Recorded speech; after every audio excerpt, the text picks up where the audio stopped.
Koalisi Indonesia Maju telah mendeklarasikan wali kota Surakarta sekaligus putra sulung Presiden Joko Widodo, Gibran Rakebuming Raka, sebagai bakal cawapres pendamping Prabowo Subianto. Selanjutnya tinggal menunggu realisasi pendaftaran pasangan ini ke KPU.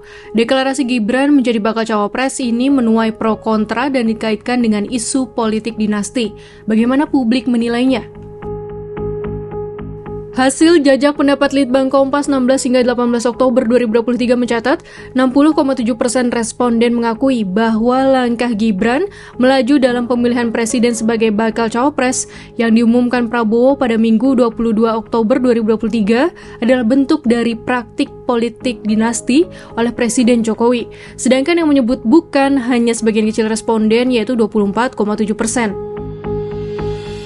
Jika merunut rekam jejak keluarga Jokowi, fenomena praktik politik dinasti ini sudah dimulai saat Gibran dan Bobi Nasution, menantu Jokowi, berlaga di pemilihan kepala daerah di Surakarta dan Kota Medan tahun 2020.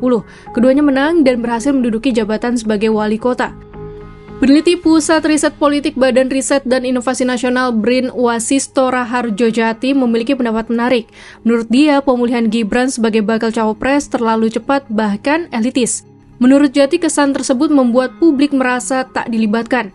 Selanjutnya, terkait dengan politik dinasti, hasil jajak pendapat Litbang Kompas Oktober mencatat 53% responden menyatakan tidak setuju dengan praktik ini dan 34,7% menyatakan setuju, sedangkan sisanya menyatakan tidak tahu.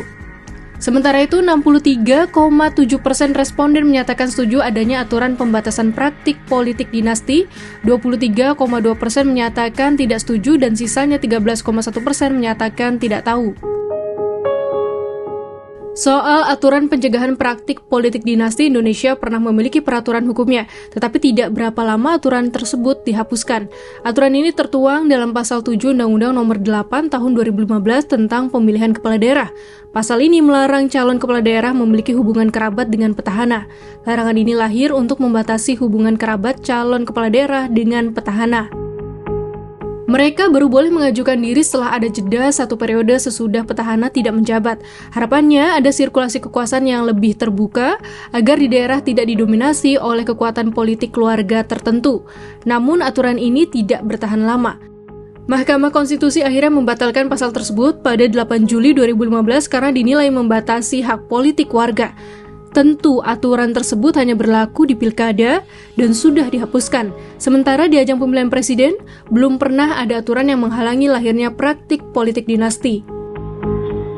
Apakah langkah Gibran maju sebagai bakal cawapres sebuah praktik dinasti atau langkah yang wajar dalam demokrasi, di mana setiap warga negara memiliki hak untuk dipilih?